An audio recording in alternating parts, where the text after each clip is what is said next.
Our mission is to glorify and serve God by providing hot, nutritious meals to men, women, and children who are hungry and hurting in our community. We also provide shelter for homeless men who are transitioning from homelessness into independence, and that's our goal with each one of them. And we do that by serving the Lord, and we feel that we've been called to do his work, and we really, truly feel his blessing upon the work that we're doing on his behalf, and we give him all the glory, honor, and praise for giving us the ability to do that.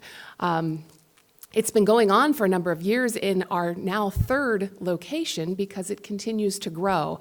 And while growth is typically something we celebrate, and we certainly did celebrate that with the opening of a brand new building that we moved into in June, the reason we need that new, bigger building is rather bittersweet. That just means that the need has increased. And so the need for more space was why we had to move from our former location.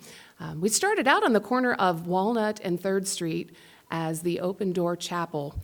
The Open Door Chapel opened its doors when it was cold outside to offer coffee, a place to warm up, and allowed men to sleep on the church pews overnight just to get off the streets, to have a warmer place to stay.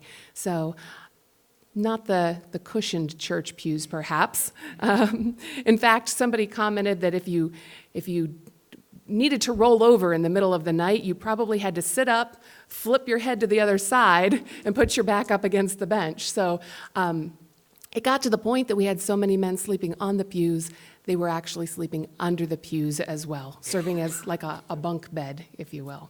So eventually the pews were removed. It transitioned from being a church to a homeless shelter, and we very quickly outgrew that space and moved just a little bit up the block to 3rd Street. Our 415 address was where we were for a number of years, and that was a blessing. We had 34 beds in that facility, and we had a large dining room, so the meal ministry began. Much more than just a soup kitchen. We provide hot, nutritious, balanced meals. So you have your protein, whether it's beef or chicken or some kind of meat.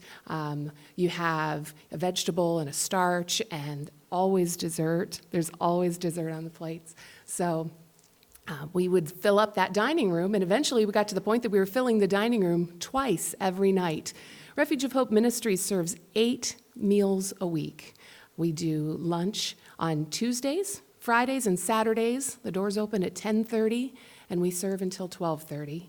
And then every Monday through Friday, consistently, despite if it's a holiday, it doesn't matter. Every Monday through Friday, we serve dinner beginning at 4:30 and again at 5:30. We typically do 2 seatings every single weekday that we serve a meal. So it sounds a little disjointed when you say Monday through Friday and lunch on Tuesdays, Fridays, and Saturdays. Well, why is that? We're thankful that there are other ministries in the area that are also providing meals for people in need. So Refuge of Hope tries very hard not to duplicate the services that we provide. So if there's a neighboring church that serves a meal after worship on Sundays, we encourage our residents that are living in the shelter to go worship with that congregation and to experience the social aspect of being among community and fellowship and have the meals at those locations, giving other opportunities for them to experience God's word in different ways. So we, as I mentioned, try very hard not to duplicate services. We are the only men's homeless shelter in Stark County. A lot of people ask us, why don't you shelter women and children? And there are shelters in Stark County for them. Not many, but they do have options. And so when it comes to the men in our area, if you're not in a family unit where there is a shelter in Massillon specifically for families, if you're a single man, there's no other option than Refuge of Hope in Stark County. So when I said we had 34 beds in our former location, we slept an average of 50 men every night. So you kind of start to think, well, how did you do that? Were people sleeping in sleeping bags on the floor? What does that look like? If you only have 34 beds, what happens to the remaining guys? So we would put cots in the dining room. After we served dinner for the night, we'd clean everything up, move the tables and chairs aside, and we'd put cots in the dining room for the overflow so that we didn't have to turn people away. But it got to the point that eventually we were having to turn people away. We had them in every nook and cranny that we could, at least that the fire marshal would allow in our building. And we would refer people to Summit County if they could catch a bus and make it to Summit County when their shelters were open. A lot of times people had to leave the county to find a place to stay for the night. So the capital campaign process started several years ago, 2017, I believe they started looking at what they needed to do, surveying what the needs were, what the expected increased needs would be, and what a building would look like. If we could start from scratch, if we could dream every dream and make it to be everything that we thought it needed to be or creatively thought it needed to become, what did that building look like? And they boldly agreed to build a building that was going to cost $4 million. And our board members were very nervous about that. It was a bold move. $4 million seemed like a nearly impossible goal. But as we approached the community and the foundations and congregations and individuals and businesses in the community, we were just received with such tremendous support that they too saw the need, which is amazing because in Stark County, our homeless need isn't quite as visible as it would be in some of the larger cities. You hear about the stories in California of the tent cities, and you see people in big cities sleeping on a piece of cardboard on the streets. But in Stark County, it's a little more hidden than that. You may see people roaming around downtown Canton, and you might wonder, are they homeless, or are they just, not working, they don't have anything to do? But you really don't see a lot of people just kind of sprawled out on the sidewalk. Or in Stark County, they tend to get a little more creative, sleeping in cars. There are some small versions of tent cities under bridges and in areas that are a little more off the beaten path, alongside the river a lot of times. And then there are folks that just surf couches from place to place. But you think about somebody who's homeless and what it looks like to find a place to stay. And if they come to our shelter, it's typically because not only have they run out of money, they've run out of hope a lot of times too, because they've run out of relationships. If something happened to you at home and you couldn't go back to your home tonight, maybe a fire or you lost your job, bankruptcy happened and you lost your home, you probably could think of a couple people that would allow you to stay at their place, maybe a couple days, maybe a couple weeks. Maybe you have to go out of town to stay with family for a little bit, but you probably could think of a couple options at least to get you through that rough spell. So when somebody comes to a homeless shelter, they don't have that. They don't have anyone who's willing to take a chance on them. They don't have someone to give them God's unconditional love. And sometimes they're not even aware that God's unconditional love exists to them. So that's why Refuge of Hope is so important to the community in helping these men transition into their own independent lives, because it oftentimes starts with sitting down for a meal at the table. We all have great conversations when we're sitting around the dinner table or having lunch with friends or a cup of coffee with an old school buddy or whatever it might be. And so those conversations become vital to helping someone break down their barriers, their defenses, and be open to receiving what God's offering to them, and that's a relationship with Jesus Christ. So that happens around the meal table. It happens in the shelter as well. And so I was talking about that big, bold campaign move. We really felt that this was the right thing to do and to offer that to people as many ways as possible. So a $4 million goal would allow us to increase our bed count from 34 to 66, which maybe doesn't sound like a lot, but it's adequate. In fact, today we slept 54 men in the shelter. So we're not at capacity yet. That means we have room to take more folks if there's a need, and that's what we were hoping for. Our dining room seats 160 at any given time. We're still serving 2 meals at a time. Every weeknight, we have folks that are standing outside waiting their turn for the first set of guests to finish their meals. We do try very hard to do everything with love and dignity. So when we serve our meals, We make sure we serve them restaurant style. Folks will fill into the tables, and we have volunteers, about a team of 15 strong, fun volunteers that come in to socialize and serve a plate of food to each guest, just like you would receive if you sat down at a table at a restaurant. And we clean the tables up afterwards. They'll bust their own tables. Our dinner guests will put all their plates and silverware away, and then we'll come back, wipe the tables, and reset them again. We use dishes and silverware and cups and bowls that we wash, so we're not using paper products. Saves us costs, but also there's an element of dignity to using those as well. So having to wait outside for a meal, we're very conscientious of what that feels like when it's 20 degrees outside.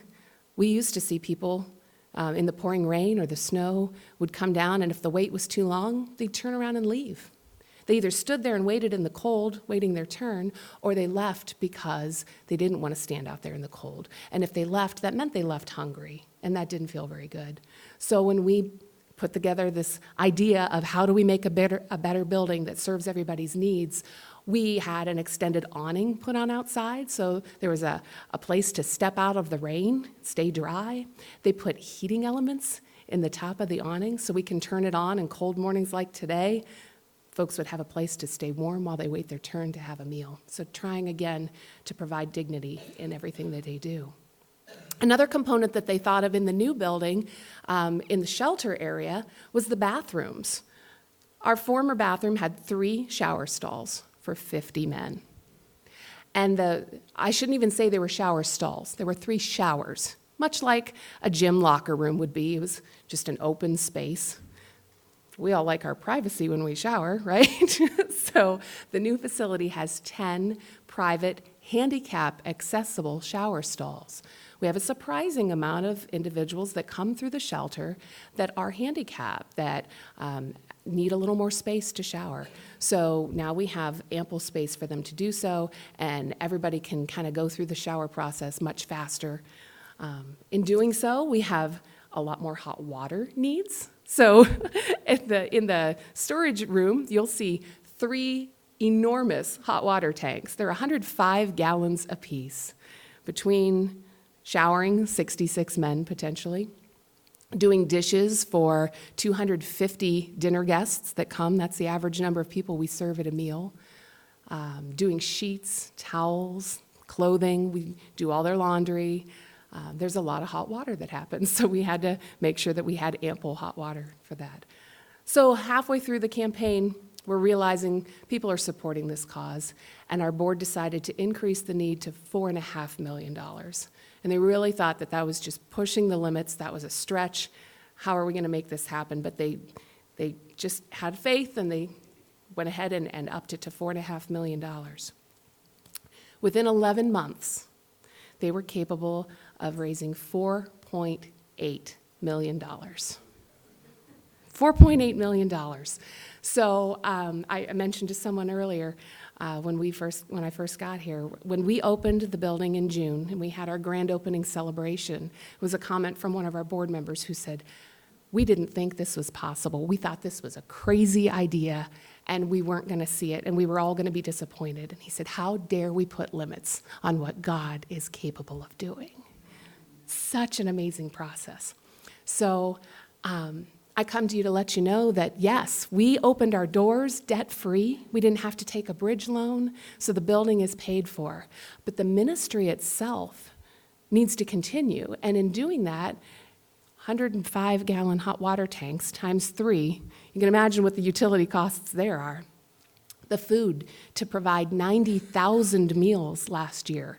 Many of our meals come from donated items. We do have tremendous support from area businesses, restaurants, that we rescue food through community harvest and things like that. But there are opportunities for us that we just have to purchase food, where maybe it's to create that balanced meal. Sometimes it's, this time we need to get meat. So we'll go and purchase whatever meat we need.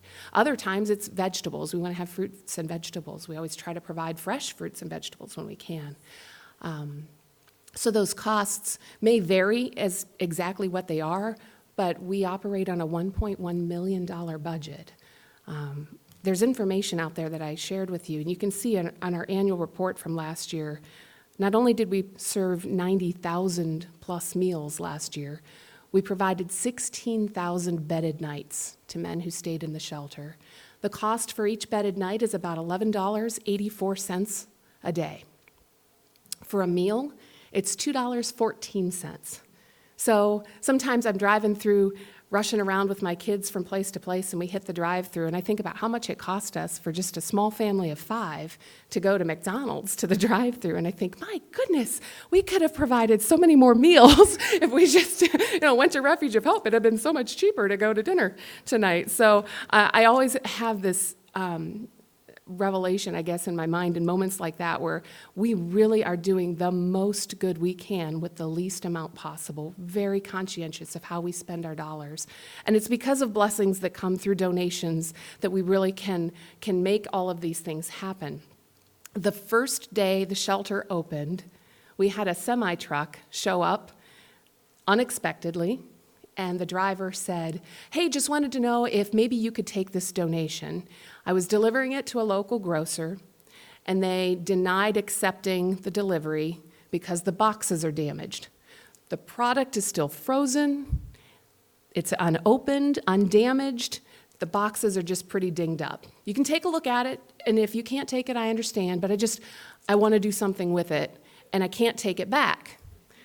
So we looked at it, and it was a freezer semi-trailer, and yes, the boxes were dinged up, but inside, everything was wrapped up very well, still frozen.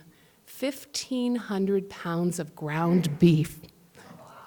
It was hamburgers from heaven. I mean, I think about how much ground beef it takes to make meatloaf to serve one meal for 250 people. That's a lot of ground beef. And we stacked that brand new freezer. We had a walk-in freezer and a walk-in cooler that are separate from one another, unlike the old building where you had to walk through the cooler to get to the freezer. And if the cooler was full, you had to move everything out of the way because we never want to turn away a donation if we don't have to. We also had 7 deep chest freezers running in the basement. So you can imagine the utility costs on those. So we filled that freezer day one, and it's amazing little things that happen like that. And I remember one day our shelter director, he said, "Well, I think I'm going to have to run over to Sam's Club and get some laundry detergent. We're just about out of laundry detergent." And it wasn't an hour later. No one said anything. We didn't post anything on Facebook about it. An hour later, a woman shows up with 6 big jugs, the huge family-sized loads of laundry detergent. And I said, "Ask and you shall receive," right? It's just amazing. So we don't always have that happen. Like I said, sometimes we have to go out and buy things, but it's incredible how God just keeps directing people in our paths. So I'll invite you to get involved in a variety of different ways. I mentioned volunteers. It takes about 15 volunteers to serve a meal. Thankfully, we are booked solid with volunteers through the end of February. But after February, we're going to need a whole bunch more people to sign up. So there are opportunities to get involved and serve in that capacity. We do ask that our volunteers are aged 15 and older, just because there are some maturity factors that are important when you're dealing with the public. You see and hear things that maybe are a little contrary to what you're used to. So we want somebody who can keep their game face on, if you will, not make funny faces or wrinkle their nose at somebody's body odor or something they may say. So that's why we have those limits. But kids can get involved, the younger kids, in a variety of ways. I just spent time with an elementary school in Perry Township that made 250 placemats to put on the tables for Thanksgiving. Just the paper placemats, they colored them and wrote kind messages on them, and so we'll put them all out for Thanksgiving. And it just brightens up the dining room and lets people know on an individual basis. You sit down at that table, that placemat is yours. It's different from your neighbors on either side, and it shows that somebody cared enough to take a little bit of their time and share a kind word with you. Other opportunities to get involved include collecting items like laundry detergent, canned goods, socks. We give out tons of brand new socks and underwear, for that matter. This time of year, coats, scarves, hats, gloves, new or gently used. We'll take them all. Underwear and socks have to be new, just dignity, remember? We do everything with dignity. So, but if a woman or a child, or even a man for that matter, comes into the meal ministry not wearing a coat, we don't want to send them out without one. If we don't have them, we'll give them a blanket. But it's just heartbreaking to see a little kid come in without socks on their feet or a coat on. And so if we have that donation, we'll go to our closet and we'll pull it out and make sure that we send them on their way. So we are all the time taking in donations like that. Men's clothing we take all year long because we have men in the shelter that oftentimes have come from prison the day before. All they have are the clothes on their back and the shoes on their feet. So we always try to give them, 5 pair of brand new underwear, 5 pairs of socks, a couple pairs of jeans if we have them, maybe a new pair of tennis shoes. Well, not new to them, and a couple shirts to change out for a few days anyway. So while something's in the laundry, they have a couple other options to choose from. So collection of men's clothes is a great thing. If you haven't been down to the new location, those are the areas that you can drop things off at any time, including furniture, small household items. One of the things I want to make sure that I convey to you is we talked about this transition into independence. Last year we had 16,000 bedded nights. So, exactly how many men was that, I can't say for certain, but what I can tell you is of the men that stayed in the shelter last year, 117 of them are now living independently in their own apartment, and they're successful the majority of the time. There are a couple times where maybe somebody will have a back lapse and they'll come back to the shelter, 2 or 3, maybe a year. But out of 117, I think those are pretty phenomenal turnarounds. And when men stay in our shelter, it's important to mention that they have to be sober. Every single night when our guys check in, 9 o'clock, they all line up to come in for the night, they're all given a breathalyzer test. And if they can't pass the breathalyzer test, they can't stay with us. And if they've been staying with us, maybe they've been there for a month or 2 already, if they can't pass the breathalyzer test, they're asked to leave for 10 nights. And the second time they might fail, it's 20 nights. And if it's a third time, it's an entire month. And you get into January, and you're kicked out for a month, you kind of start to reconsider your choices. And so accountability is huge in what we're doing on a daily basis. We have guys that are making the right choices, and those are difficult choices when temptation's knocking at your door. Making the right choice is so important in moving forward. So allowing a guy who's making poor choices to come in and stay among them, that's disrespectful for the guys that are putting in the hard work. It also keeps our environment safe for staff and the other residents if we're making sure that they're sober and clean. We do random drug testing to staff and the residents as well. So we don't like to point fingers at anybody and be accusatory, but trying to remain dignified in everything we do random drug testing. We also encourage everybody to make their beds every single morning. They do chores around the building. 1 week somebody will be mopping the floors, another guy will be scrubbing the toilets and the sinks. They help out with prepping meals. They do dishes. They wipe down tables in the dining room. It's like a house. If you had a house full of 66 people, everyone has to pitch in to keep that house clean and to keep it functioning. And the guys do that, and they embrace that responsibility. It gives them purpose, and it teaches them responsibility when they do transition into their own apartments and how to care for their place. So there's so many good things that happen there between the life skill classes and the Bible studies. That's just in the residence, but through the meal ministry, we start meals with devotions, and we have a prayer chapel. So if you have some private concerns you don't want to voice in front of a room full of 250 people, a volunteer will step aside with you in the prayer chapel and spend some time. In fact, about 2 months ago, we had a young man who was standing outside waiting his turn for a meal. And somebody was walking along the sidewalk and pointing at people, and he said, Jesus loves you. Jesus loves you. He died on the cross to forgive you. He died on the cross to forgive you. He forgives your sins. And this man came inside, and he talked to one of our staff, and he said, there's this guy out there that just told me Jesus died on the cross to forgive my sins. He said, that's not sitting well with me. I don't know what that means. Can we talk about that? They went in the prayer chapel and they talked about it. And Tim O'Neill is our director of operations at the shelter, and he explained, God's love for us and what Jesus did for us and how he is forgiven if he chooses to accept Jesus into his life. And they prayed the sinner's prayer, and the man accepted Jesus into his life in that moment right there. And I'm telling you, that's what it's all about. That's why we do what we do, and it's so exciting. So you always hope just to get one, you just want one.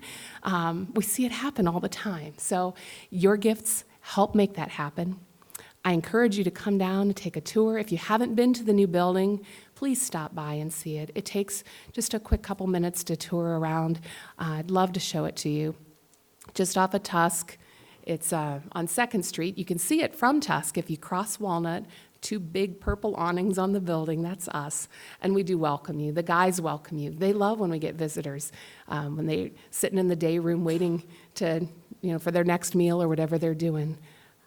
They're always open to having volunteers come in and greet them and talk with them and tell their stories. So if you get an opportunity to come down and see us, I'd love to show you around. Very thankful for your support. We're all doing God's work together, and it's such a privilege to be called to do it and to see it happening. So thank you on behalf of everyone at Refuge of Hope. Do you guys have any questions for me? If not, I do have some brochures that talk about volunteer opportunities, ways to give. They talk about the shelter, and just some information. If you see people standing on the street corners, panhandling, asking for money, I'll just leave you with this. The right thing to do is to greet them with a smile, tell them how much they're loved, and to send them to some place like Refuge of Hope or a place that can offer them a meal, as opposed to just a quick solution. You hand them $10, $20, whatever. Oftentimes we question what their motives might be with that cash, but that's just a temporary solution to their bigger needs. And if you can direct them to some place like Refuge of Hope, not only can we take care of that growling in their tummy or the cold that they're feeling from being outside all day, we can fill their hearts with the love of Christ. So just keep that in mind when your heart's being tugged by that person you see on the corner, how big the ways are that you can really help them beyond that immediate need. Okay? Thank you so much. Question? Are women allowed to come in? Absolutely. Yep. So men, women, and children come in. We don't ask any questions. We always say if the mayor of Canton wanted to come have dinner at Refuge of Hope, he'd just have to stand in line like everyone else. And then what women's clothing? Sure. So we do have limited storage. So we are accepting warm women's clothing right now because we will pass it out through the meal ministry. And we do giveaways from time to time when we have adequate amounts of things to give away. But coats, scarves, hats, gloves right now for sure, men, women, and children. But sweaters and things like that are appropriate this time of year too. We will make sure that we pass those out. In our dining room, we have little wooden high chairs like you see in the restaurants. We also have a lot of seniors that come in that are choosing between buying prescriptions, paying utilities, and meals. So if they can stretch their budget by coming in and having a meal with us, we invite them to do that without questions asked. So thank you for that question. Yes. Yeah, so I have a few with me today, and I apologize because I was at an elementary school and they took a big stack of them to put in their blessing bags, so I didn't restock my little bin yet this weekend. But they're reference cards to the homeless hotline, and on the back side of the card it has Refuge of Hope's address, website, phone number, and the hours that we serve meals, the days and hours that we serve meals. So those are great things to pass out because all of the men that stay in our shelter are referred to us through the homeless hotline. They're all vetted. It takes about 45 minutes of Q&A between the homeless hotline and the individual looking for a place to stay. They actually rank people on how homeless they are. Did you stay at a friend's house last night? Did you sleep in your car? Did you sleep on the sidewalk? Then depending on where you stayed last night, they'll prioritize your placement. If there is a wait, then you're going to get preferential placement if you're a little more at risk than some others were. Okay? Yes? What times are the best times for drop-off?